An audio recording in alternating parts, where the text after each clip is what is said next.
আমার রুকুন আমার সালাতের মধ্যে যথেষ্ট সঠিকভাবে আদায় হচ্ছে কিনা সেটা আমি ভ্রুক্ষেপ করি না, কিন্তু কে জোরে আমিন বললো আর কে ধীরে বললো এই নিয়ে ধাক্কা ধাক্কা আমরা মারামারি করি, বুকে হাত বাঁধবো নাকি নাভিতে হাত বাঁধবো, কিংবা রফুল ইয়াদাইন করবো কি করব না, এগুলো নিয়ে মারামারি করা, এগুলো নিয়ে বেশি গবেষণা করার থেকে আমার সালাতে রুকুন ঠিক মতো আদায় হচ্ছে কিনা এই দিকে কিন্তু আমরা মোটেও সেই তুলনায় মোটেও সাজদা থেকে উঠে দুই সিজদার মাঝে না বসে আমি সালাত বাতিল।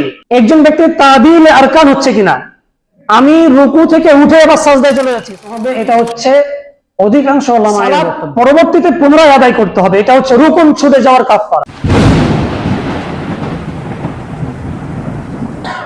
আমাদের সালাত বা নামাজ হতে হবে সেইভাবে যেমনটি বা যেমন ভাবে রাসূলুল্লাহ সাল্লাল্লাহু আলাইহি ওয়াসাল্লাম সাহাবায়ে কেরামকে শিক্ষা দিয়েছেন, তিনি যেইভাবে সালাত আদায় করেছেন, যদি এর বাইরে ভিন্ন কোনো তরিকায় আমরা সালাত আদায় করি তাহলে আমাদের সালাত আল্লাহর দরবারে গ্রহণযোগ্য হবে না, কিংবা আমাদের সালাতে যেই সালাতের ফজিলত রয়েছে এই ফজিলত সালাতে পূর্ণতা লাভ করতে পারবে না।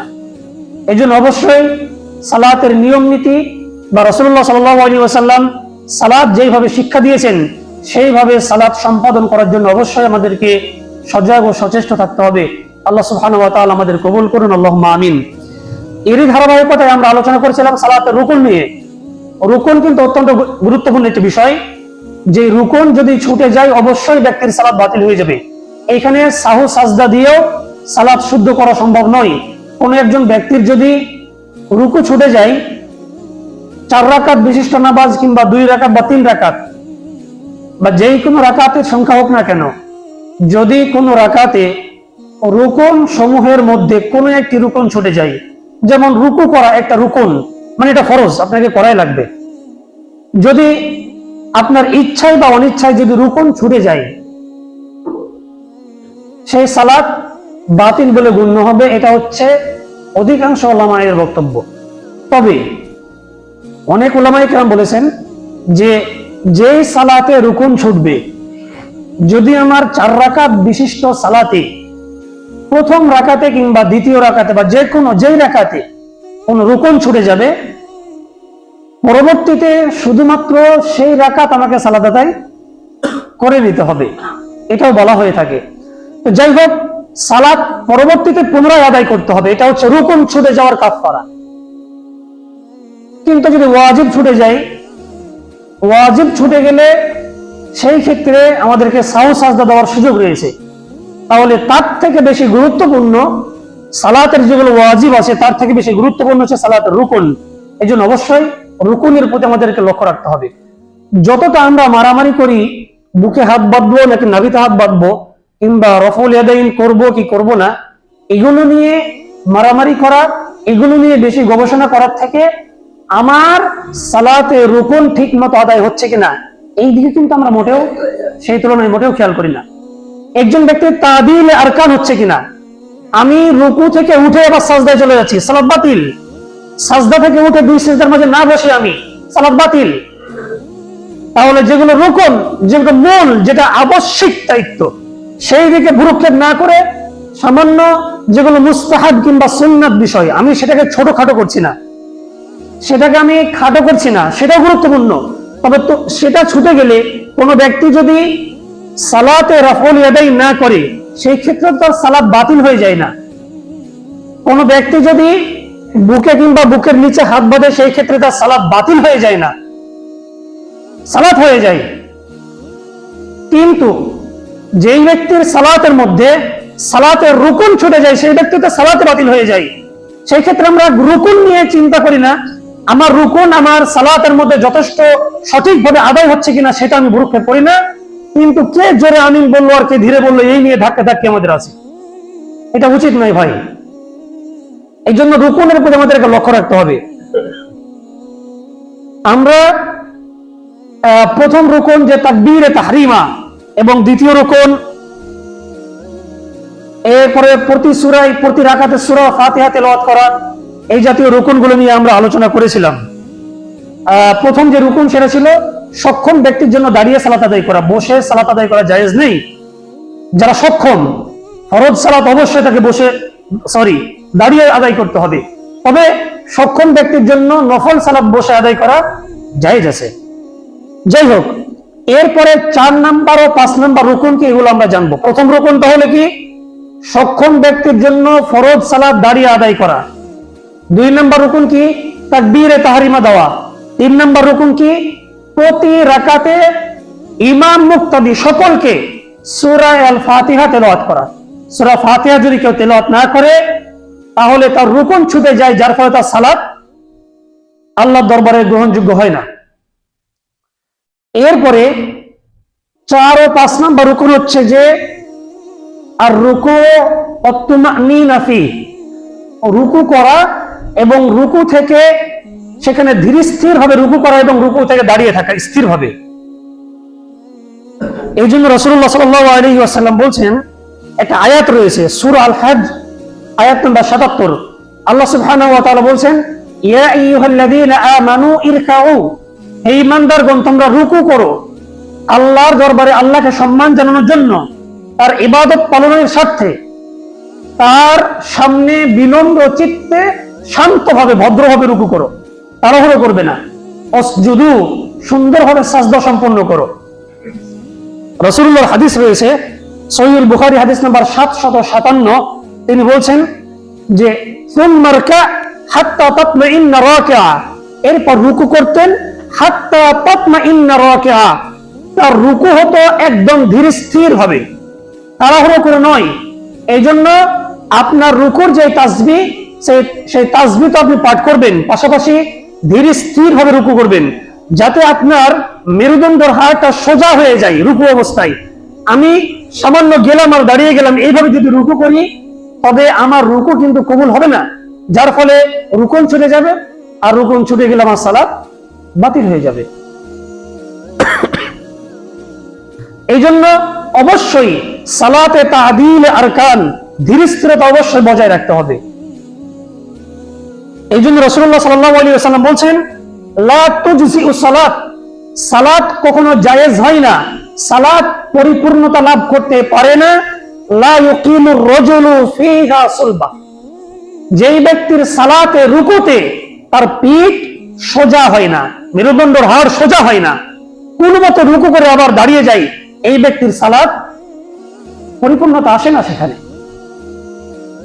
সম্মানিত হাজিরিন, এই জন্য অবশ্যই আমাদের রুকু করতে হবে এবং রুকু ধীর স্থির ভাবে করতে হবে, এটা হচ্ছে অন্যতম রুকুন। অবশ্যই আল্লাহ তাআলা আমাদের এই বিষয়গুলোর প্রতি লক্ষ্য রাখার তৌফিক দান করুন, আল্লাহুম্মা আমিন। এবং রুকুর পরে শান্ত ও স্থির ভাবে দাঁড়িয়ে থাকা। রাসূলুল্লাহ সাল্লাল্লাহু আলাইহি ওয়াসাল্লাম যতক্ষণ তিনি রুকু করতেন ততক্ষণ সময় তিনি দাঁড়িয়ে থাকতেন, যতক্ষণ সাজদা করতেন, সাজদা থেকে উঠে 2 সাজদার মধ্যবর্তী সময় ততক্ষণ তিনি অপেক্ষা করতেন, বসে থাকতেন এবং জিকির করতেন। আপনারা যেমনটা পড়ে থাকেন, আল্লাহুম্মা গফিরলি ওয়ারহামনি ওয়াহদিনি ওয়াআফিনি ওয়ারযুকনি। রাসূলুল্লাহ সাল্লাল্লাহু আলাইহি ওয়াসাল্লাম হাদিস, সুম্মা রফা হাত্তা তাতমাইন্না কায়িমা, তিনি রুকু থেকে উঠতেন, উঠার পরে তিনি স্থিরভাবে দাঁড়িয়ে থাকতেন। যেমন তিনি স্থিরভাবে রুকু করেছেন, একইভাবে রুকু থেকে এসে তিনি স্থিরভাবে দাঁড়িয়ে থাকতেন। এটা হচ্ছে সুন্নাহ।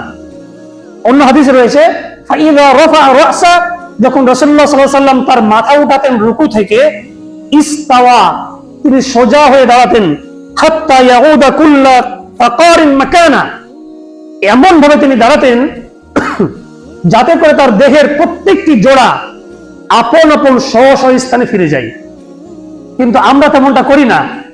আমরা রুকু থেকে উঠে রুকুর যে তাসবিহ রয়েছে, রব্বানা ওয়া লাকাল হামদ কিংবা রব্বানা লাকাল হামদ, রব্বানা লাকাল হামদ হামদান কাসীরান তাইয়িবান মুবারাকান ফি, যে কোনো একভাবে পড়া যায়।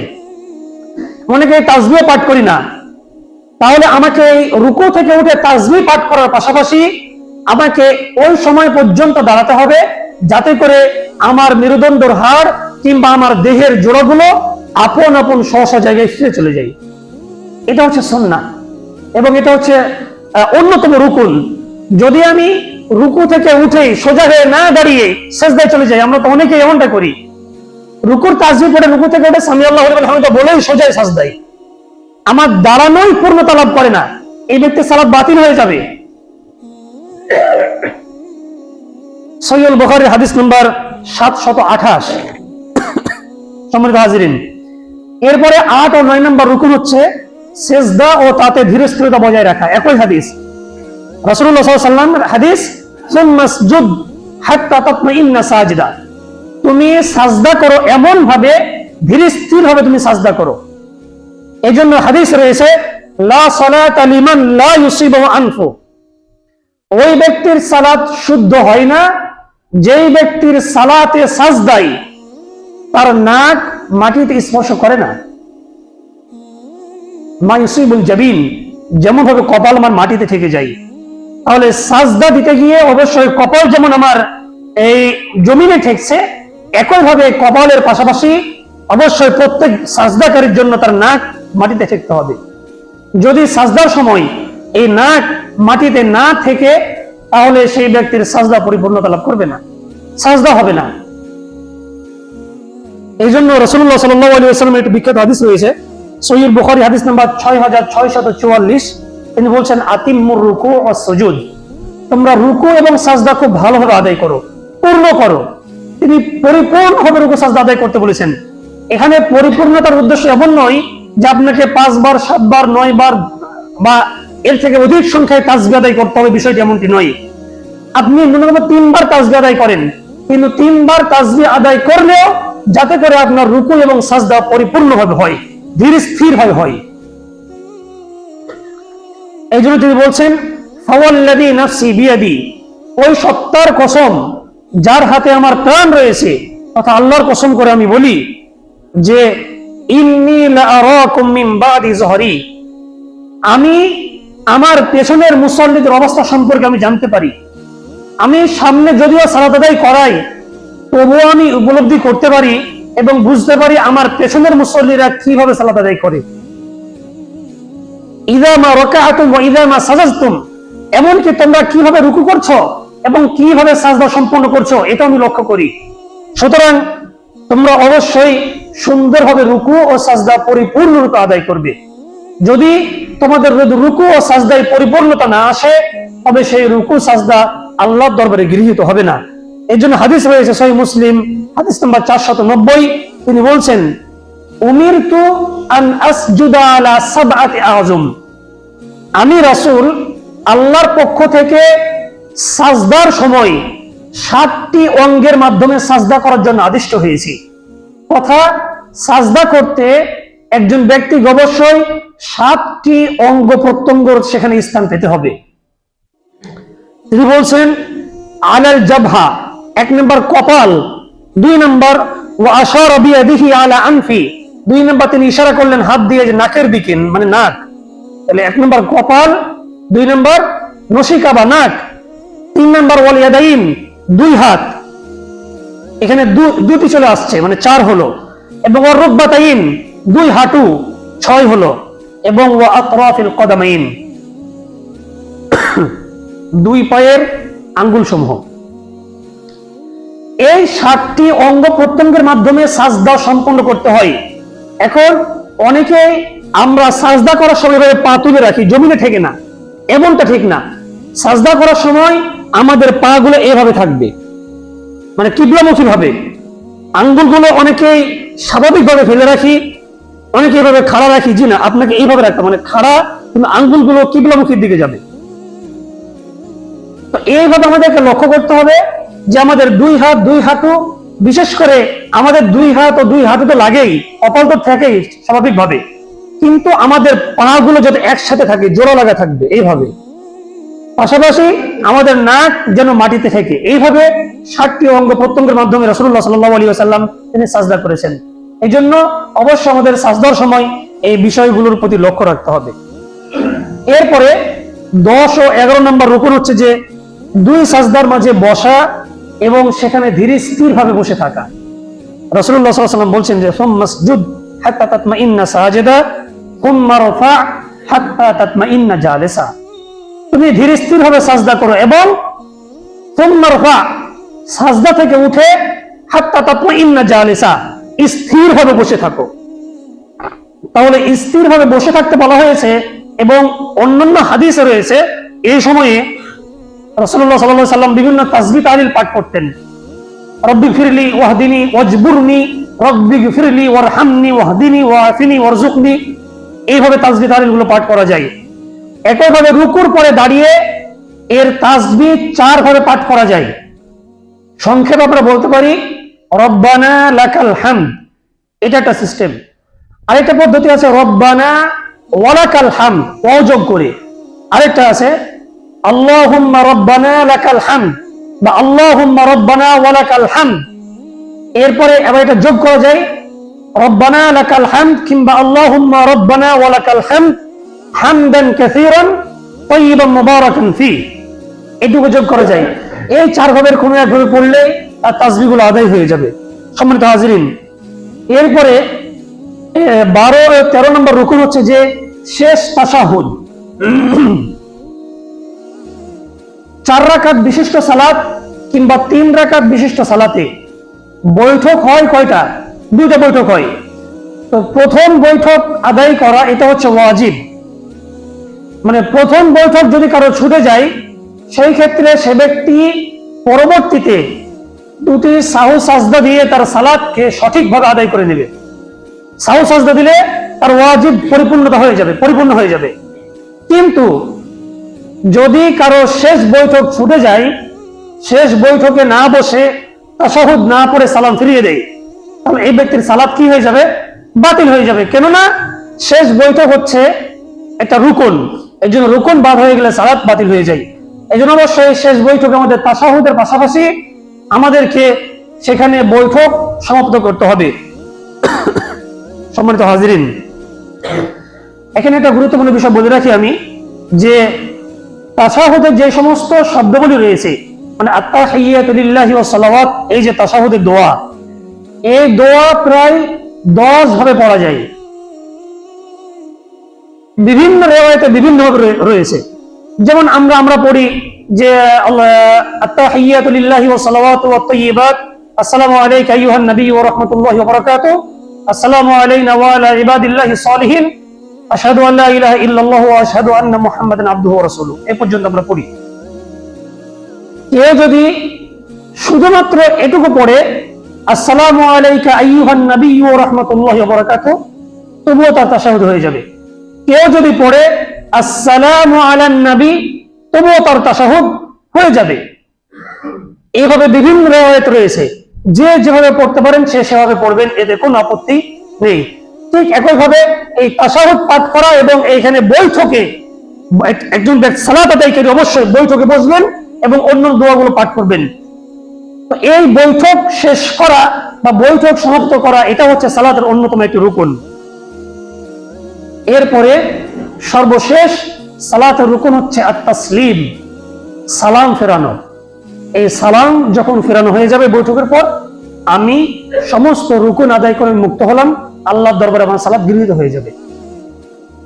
তো এখানে একটা বিষয় বলে রাখি, যারা বহির্বিশ্বের বিভিন্ন সালাতের ভিডিও ফুটেজ দেখেছেন কিংবা অনেকেই মিডল ইস্টের যে সমস্ত রাজ্যে ভ্রমণ করেছেন বা গেছেন, বিশেষ করে সৌদি আরবে, অনেক সময় আপনারা দেখবেন ইমাম সাহেব 2 দিকে সালাম না ফিরিয়ে মাত্র একদিকে ফিরিয়েই সালাত সমাপ্ত করেন। অনেকে হয়তো দেখেছেন বা দেখবেন। এটার দলিল রয়েছে, সালাম অন্তত পক্ষে একদিকে ফিরানো ওয়াজিব। কেউ যদি 2 দিকে ফেরায় সেই ক্ষেত্রে তো কোনো আপত্তি নেই, কিন্তু একদিকে ফিরিয়ে যদি কেউ সালাত শেষ করে দেয় তবুও তার সালাত আল্লাহর দরবারে গৃহীত হবে, এতে কোনো সন্দেহ নেই। এর দলিল রয়েছে, রাসূলুল্লাহ সাল্লাল্লাহু আলাইহি ওয়াসাল্লাম রিফাআত বিন রাফি' রাদিয়াল্লাহু তাআলা আনহু তিনি বলছেন যে আমি আয়েশা রাদিয়াল্লাহু তাআলা আনহাকে জিজ্ঞাসা করলাম যে রাসূলুল্লাহ সাল্লাল্লাহু আলাইহি ওয়াসাল্লামের রাতের সালাত কেমন ছিল, মানে তিনি রাতে কিভাবে কত পরিমাণ সালাত আদায় করতেন, নফল সালাত।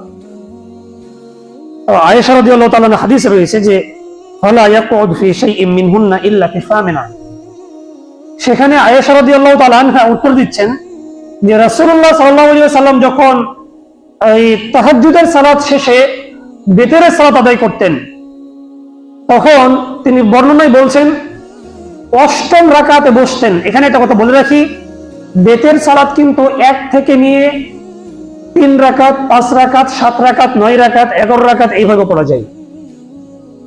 আপনি 1, 3, 5, 7, 9 যেভাবে ইচ্ছা আপনি সালাত আদায় করতে পারেন, বেতেরের সালাত। তবে সিস্টেমটা হচ্ছে যে 1 বা 3 রাকাত সালাতে বেতেরের বৈঠক হয় মাত্র একটাই। যদি 5 রাকাত আমি বেতের আদায় করি, তাহলে চতুর্থ রাকাত একটা আমি বৈঠক করব, ছোট বৈঠক যেটা তাশাহুদ, এবং দাঁড়িয়ে গিয়ে 5ম রাকাত আদায় করে শেষ বৈঠক ফিরে সালাম। যদি 7 রাকাত বিশিষ্ট বেতের সালাত আদায় করি আমি, সেই ক্ষেত্রে আমি টানা 6 রাকাত পর্যন্ত সালাত আদায় করে যাব, 6ষ্ঠ রাকাতে বৈঠক করে শেষের রাকাতে শেষ বৈঠক দিয়ে সালাম। মানে যদি আমি 5 রাকাত, 7 রাকাত বা 9 বা 11 রাকাত বেতের সালাত আদায় করি, তাহলে শেষ রাকাতের আগের রাকাত আমাকে একটা বৈঠক করতে হবে। যাই হোক, এখানে আয়েশা রাদিয়াল্লাহু তাআলা আনহা বলছেন যে রাসূলুল্লাহ সাল্লাল্লাহু আলাইহি ওয়াসাল্লাম সেই দিন 9 রাকাত বেতের সালাত আদায় করেছিলেন। 9 রাকাত বেতের সালাত আদায় করার সময় তিনি 8ম রাকাতে তিনি বসেছিলেন, মানে বৈঠক করেছিলেন। এরপর দাঁড়িয়েছেন, দাঁড়িয়ে 9ম রাকাত আদায় করেছেন। এরপরে বসে ইসাল্লিমু তাসলিমাতান ওয়াহিদা, মাত্র একটাই সালাম ফিরিয়েছেন, মানে ডান দিকে শুধুমাত্র সালাম ফিরিয়েছেন। এরপরে হাদিসে রয়েছে যে ইয়ারফাউ বিহা সাওতা, তার সালামের আওয়াজ ছিল উঁচু, যার ফলে হাত্তা ইউকিযানা, তিনি সালাম ফিরালে আমরা জাগ্রত হয়ে যেতাম। মানে পাশে যে সমস্ত সাহাবারা ছিলেন কিংবা তার পাশে যে স্ত্রী থাকতেন, সাপোজ আয়েশা রাদিয়াল্লাহু তাআলা আনহা, তো তিনি বলছেন আল্লাহ রাসূল সাল্লাল্লাহু আলাইহি ওয়াসাল্লাম যখন সালাম ফিরাতেন তখন আমরা জেগে যেতাম। এই হাদিসে রয়েছে তিনি মাত্র একটি সালাম ফিরিয়েছেন। এই হাদিস থেকে উলামা ইকরাম দলিল দিয়েছেন যে সালাতে 2 দিকে সালাম না ফিরিয়েও যদি কেউ একদিকে সালাম ফিরায়, সেই ক্ষেত্রে তার সালাত পরিপূর্ণ হয়ে যাবে। সম্মানিত হাজিরিন, এই হচ্ছে সালাতের 14টি মোট রুকুন। এই জন্য অবশ্যই আমাদের রুকুনের প্রতি লক্ষ্য রাখতে হবে। তাহলে সর্বশেষ কথা কি, সালাতের রুকুন বলা হয় এমন সমস্ত কার্যাবলীকে যেগুলো সম্পাদন করা প্রত্যেক মুসল্লির জন্য আবশ্যক। যদি রুকুন সমূহের কোনো একটা রুকুন ছুটে যায়, তাহলে তার সালাত বাতিল বলে গণ্য হবে, আবার নতুন করে তাকে সালাত আদায় করতে হবে। অথবা যেই রাকাতে রুকুন ছুটে গেছে যদি মনে হয়, ওই রাকাত শুধুমাত্র আদায় করতে হবে। সম্মানিত হাজিরিন, এরপরে রয়েছে সালাতের ওয়াজিব। তাহলে এতক্ষণ পর্যন্ত আমরা 14টি রুকুন জেনেছি। এই রুকুনগুলো খেয়াল রাখবেন। 1 নম্বর রুকুন হচ্ছে সক্ষম ব্যক্তির জন্য দাঁড়িয়ে ফরজ সালাত আদায় করা। 2 নম্বর কি, তাকবীরে তাহরিমা দেওয়া। 3 নম্বর সূরাতুল ফাতিহা তেলাওয়াত করা। 4 নম্বর রুকু করা এবং রুকুতে স্থিরভাবে থাকা, রুকু থেকে উঠা, সাজদা করা, সাজদায় স্থিরভাবে থাকা, 2 সাজদার মাঝে বসা, তাশাহুদ করা এবং তাশাহুদে বৈঠক করা, সর্বশেষ সালাম ফিরানো। এগুলো হচ্ছে রুকুন। যদি কেউ রুকুনগুলো সমাপ্ত করে তাহলে তার সালাত হয়ে যাবে। যদিও সেই ক্ষেত্রে সে অনেক মুসল্লি, যদিও তার দোয়া, দুরুদ, তাসবিহ, তাহলিল এগুলো ভুলও হয়, সেই ক্ষেত্রে তার সালাত হয়ে যাবে ইনশাআল্লাহ। তবে তাকে শিখতে হবে। কিন্তু সেই ক্ষেত্রে তাসবিহ তাহলিল গুলো ভুল গেলে সালাত বাতিল হবে, বিষয়টি এমনটি নয়। কিন্তু যদি রুকুন ছুটে যায়, অবশ্যই সালাত বাতিল বলে গণ্য হবে। এরপরে আমরা একটু আসি সালাতের ওয়াজিব নিয়ে। এই হলো মোট 14টি রুকুন এবং ওয়াজিব রয়েছে 8টি। 1 নম্বর ওয়াজিব হচ্ছে যে সানা পাঠ করা। এই যে আমরা তাকবীরে তাহরিমা দিই, তাকবীরে তাহরিমা দিয়ে আমাদেরকে সানা পাঠ করতে হয়। হাদিস রয়েছে রিফা বিন রাফি রাদিয়াল্লাহু তাআলা আনহু, তিনি বলছেন ক্বালা রাসূলুল্লাহ সাল্লাল্লাহু আলাইহি ওয়াসাল্লাম, রাসূলুল্লাহ সাল্লাল্লাহু আলাইহি ওয়াসাল্লাম বলেছেন যে ইন্নাহু লা তাতিম্মু সালাতু লিআহাদিন মিনান নাস, কোন ব্যক্তির সালাতে পরিপূর্ণতা ততক্ষণ পর্যন্ত আসে না যতক্ষণ না পর্যন্ত হাত্তা ইয়াতাওয়াদ্দা, ওযু সুন্দরভাবে না করে এবং সুম্মা ইউকাব্বির, তাকবীরে তাহরিমা না দেয়, ওয়া ইয়াহমাদুল্লাহ ওয়া ইউসনি আলাইহি, এরপরে সেই ব্যক্তি সানা পাঠ না করে। তাহলে তাকবীরে তাহরিমা দিয়ে অবশ্যই আমাদেরকে সানা আদায় করতে হবে, সানা পাঠ করতে হবে। এই সানা পাঠ করা এটা হচ্ছে ওয়াজিব। ফাইযা ফাআলা যালিকা, যদি কেউ সুন্দরভাবে সানা পাঠ করে সালাত সমাপ্ত করে, তাহলে রাসূলুল্লাহ সাল্লাল্লাহু আলাইহি ওয়াসাল্লাম বলেন যে ফাকাদ তাম্মাত সালাতু, এই ব্যক্তি সালাতে আল্লাহ সুবহানাহু ওয়া তাআলা পরিপূর্ণতা দান করবেন, অর্থাৎ সালাত আল্লাহর দরবারে পূর্ণরূপে গৃহীত হবে। সম্মানিত হাজিরিন, তো আমরা যে সানা পাঠ করি, এই সানারও বিভিন্ন রিওয়ায়াত রয়েছে। আমরা অনেকে মনে করি যে শুধুমাত্র আল্লাহুম্মা বাঈদ বাইনি ওয়া বাইনা খাতায়া এটাই সানা, কিংবা এর বাইরে যারা সানা পড়ে তাদেরটা ঠিক নয়। বিষয়টি এমন নয়। অসংখ্য রিওয়ায়াত রয়েছে, যেমন ভাবে রুকুর পরে রব্বানা লাকাল হামদ বা রব্বানা ওয়া লাকাল হামদ বা আল্লাহুম্মা রব্বানা লাকাল হামদ কিংবা রব্বানা লাকাল হামদ হামদান কাসীরান তাইয়িবান মুবারাকান ফি, এই যে ৩-৪ ভাবে পাঠ করা যায়, একই ভাবে সানা পাঠ করা যায় বিভিন্ন ভাবে। হাদিসে রয়েছে যে অনেকে আমরা পাঠ করি আল্লাহুম্মা বাঈদ বাইনি ওয়া বাইনা খাতায়ায়া কামা বা'আদতা, এইভাবে, এটাও বিশুদ্ধ হাদিস। পাশাপাশি সহিহ মুসলিমের আরেকটি হাদিস রয়েছে ৩৯৯, সেখানে আমরা অনেকেই পাঠ করি সানা এইভাবে সুবহানাকাল্লাহুম্মা বিহামদিক ওয়া তাবারাকা ইসমুক ওয়া তাআলা জাদ্দুক ওয়া লা ইলাহা গায়রুক, এটাও জায়েজ আছে। আবার অনেক সাহাবায়ে কেরাম সানা পাঠ করতেন এইভাবে আল্লাহু আকবার কাবীরা আলহামদুলিল্লাহি কাসীরা সুবহানাল্লাহি বুকরাতান ওয়া আসীলা। এখন এটাকে পাঠ করলে তো বলবেন যে ঈদের তাকবীর দিচ্ছেন, তো এইভাবে সানা পাঠ করা যায়। আবার অনেক সাহাবী এভাবে পাঠ করেছেন যে ইন্নী ওয়াজ্জাহাতু ওয়াজহিয়া লিল্লাযী ফাতারাস সামাওয়াতি ওয়াল আরদ হানিফা ওয়া মা আনা মিনাল মুশরিকিন, এইভাবে পাঠ করেছেন। মানে বিভিন্ন রিওয়ায়াতে বিভিন্ন বর্ণনায় রাসূলুল্লাহ সাল্লাল্লাহু আলাইহি ওয়াসাল্লামের হাদিসগুলো বিক্ষিপ্তভাবে বর্ণিত হয়েছে, কিন্তু আমরা হয়তো একটা রিওয়ায়াত জানি। যাই হোক, এই সমস্ত বর্ণনাগুলোর কোনো একটা বর্ণনার মাধ্যমে যদি কেউ সানা আদায় করে তবে তার সানা আল্লাহর দরবারে গৃহীত হবে। এই হচ্ছে সানা, এবং এটা হচ্ছে সালাতের অন্যতম একটা ওয়াজিব। এইভাবে সালাতের আরো বিশেষ কিছু ওয়াজিব রয়েছে যেগুলো আমাদের অজান্তে এগুলো ছুটে যায়। যেমন ভাবে কেরাত পাঠ করার সময় তথা যখন আমরা সূরাতুল ফাতিহা তেলাওয়াত করি, সূরা ফাতিহা তেলাওয়াত করার পরে যখন আমরা অন্য সূরা একটা মিলাই, এর পূর্বে কিন্তু তাআউযু তথা আউযু বিল্লাহ পাঠ করা ওয়াজিব। সালাতে যে সমস্ত সালাতগুলো সিররি তথা নীরবে পাঠ করা হয়, যেমন মনে করুন আসর, জোহর, এই 2 সালাত, ইমাম মুক্তাদি উভয়ে এরা তো সকলে সূরা ফাতিহা পাঠ করবেন অবশ্যই। এরপর যখন সূরা মিলাতে যাবেন, তারপরে সাপোজ আপনি সূরা ইখলাস মিলাচ্ছেন, তাহলে আপনি শুধুমাত্র শুরু করবেন না কুল হুয়াল্লাহু আহাদ আল্লাহুস সামাদ, এইভাবে শুরু করবেন না। আপনি যে সূরা মিলাবেন তার শুরুতে তাআউযু তথা আউযু বিল্লাহি মিনাশ শাইতানির রাজিম পাঠ করবেন, এটা ওয়াজিব। অনেকেই আউযু বিল্লাহি মিনাশ শাইতানির রাজিম পাঠ করাকে মুস্তাহাব বলেছেন, মানে ওয়াজিব না। ওয়াজিব মানে যে এটা অত্যন্ত গুরুত্বপূর্ণ, যেটা ছুটে গেলে সাজদা দিতে হয়। কিন্তু অনেক ওলামা ইকরাম বলেছেন যে সূরা মিলানোর শুরুতে আউযু বিল্লাহি মিনাশ শাইতানির রাজিম পাঠ করা ওয়াজিব নয়, বরং এটা সুন্নাত কিংবা মুস্তাহাব, অথবা পাঠ করা ভালো। তবে কেউ যদি না পাঠ করে সেই ক্ষেত্রে তার সালাতে তেমন কোনো ত্রুটি হবে না। তো আমরা চেষ্টা করব ফাতিহা শেষ করে যখন অন্য কোনো সূরা মিলাবো অবশ্যই তার শুরুতে আউযু বিল্লাহ পাঠ করব। তো এই আউযু বিল্লাহ পাঠ করা ধরন আবার 3-4 রকম আছে। আপনি এইভাবে পাঠ করতে পারেন আউযু বিল্লাহি মিনাশ শাইতানির রাজিম, সচরাচর আমরা যেটা পাঠ করি, অথবা আউযু বিল্লাহিস সামিউল আলিম মিনাশ শাইতানির রাজিম, এটা পাঠ করতে পারেন। অথবা এইভাবে বলতে পারেন আউযু বিল্লাহিস সামিউল আলিম মিনাশ শাইতানির রাজিম মিন হামজিহি ওয়া নাফখিহি ওয়া নাফসিহি। সম্মানিত হাজিরিন, সময় শেষ হয়ে যাচ্ছে। এইভাবে আরো অনেক ওয়াজিব রয়েছে। যেমন এরপরে ওয়াজিব রয়েছে যে সূরা ফাতিহা শেষ করে ইমাম মুক্তাদি এরা জোরে আমিন বলবেন। এর জোরে আমিন এর মানে এই নয় যে গলা ফাটিয়ে দিবেন আপনি, এই বিষয়টি এমনটা না। জোরে আমিন বলার দ্বারা উদ্দেশ্য হচ্ছে আপনার আওয়াজ উঁচু হবে। আমিন আমিন মানে স্বাভাবিকভাবে আপনারা আমিন বলবেন। এখানে মূলত খুব জোরে লাউডলি বলার তেমন কোনো প্রয়োজন নেই, সশব্দ আওয়াজ করলেই হলো। তবে সাহাবায়ে কেরাম হাদিসে রয়েছে তারা ফাতিহা সূরা শেষে এমন ভাবে আমিন বলতেন যেন মসজিদের মধ্যে ভূমিকম্প তৈরি হয়ে গেছে। এই জন্য জোরে আমিন বলা কখনোই আপত্তিকর নয়। অনেক মসজিদে জোরে আমিন বলার কারণে অনেক ভাই হেনস্থার শিকার হন, নির্যাতনের শিকার হন।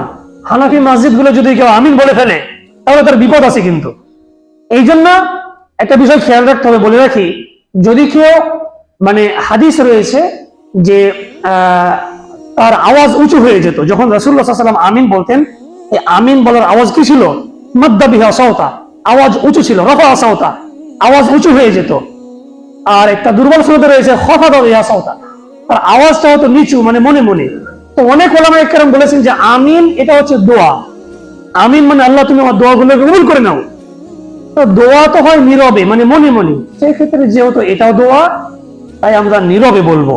তাদের এটা হচ্ছে যুক্তি। তবে যাই হোক, এগুলো নিয়ে বেশি বাড়াবাড়ি করা উচিত নয়। কিন্তু আপনি সরবে পড়েন কিংবা নীরবে পড়েন, আমিন অবশ্যই বলবেন। তবে আমরা বলবো অধিকতর যুক্তিযুক্ত এবং দলিলের নিকটবর্তী হচ্ছে আপনি জোরে আমিন বলবেন। এই জন্য হাদিস রয়েছে, ফাইন্নাহু মান ওয়াফাকা তা'মিনাহু তা'মিনুল মালায়েকা, যার আমিন ফেরেশতাদের আমিনের সাথে মিলে যায়, গুফিরা লাহু মা তাকাদ্দামা মিন যামবি, এর পূর্বের যাবতীয় পাপকে আল্লাহ তাআলা মোচন করে দেন। সুবহানাল্লাহি বিহামদি। এই জন্য ইমাম সাহেব যখন আমিন বলবেন, ইমাম সাহেবের সঙ্গে গায়রিল মাগদুবি আলাইহিম ওয়ালাদ-দাল্লিন, এবার ইমাম আমিন বলা শুরু করেছেন, আপনারাও সঙ্গে সঙ্গে সশব্দে আমিন বলবেন। সম্মানিত হাজিরিন, এইভাবে 8টি ওয়াজিব রয়েছে।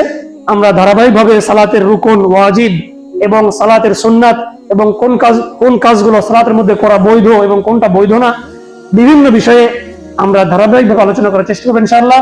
ওয়া মা তাওফীকি ইল্লা বিল্লাহ, আলাইহি তাওয়াক্কালতু ওয়া ইলাইহি উনীব।